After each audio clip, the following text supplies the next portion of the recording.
கரெக்டாக இப்போ அந்த ரெட் மார்க்கெட்டை போயிட்டா அடுத்த ஸ்ப்ரே எங்கே அடிப்பணும் காட்டுவாங்க இடம். போலீஸார் அங்கே இருக்கு. நினச்ச மாதிரி போலீஸ் கேஸ் ஆகிடுச்சு.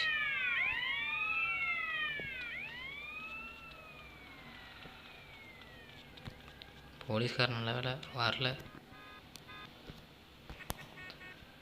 இவனு வேறு நம்மளை சுடுவானுங்களே. இவனுங்க இங்கே நின்று பேசுகிற மாதிரி நம்மளை அடிப்பானுங்கன்னு நினைக்கிறேன். ஓடணுமோ?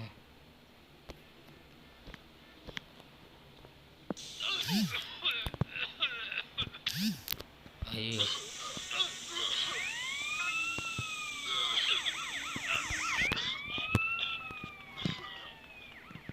இவனுங்க எதுக்கு நம்மளை தேவையில்லாம அடிக்கிறானுங்கன்னே தெரில.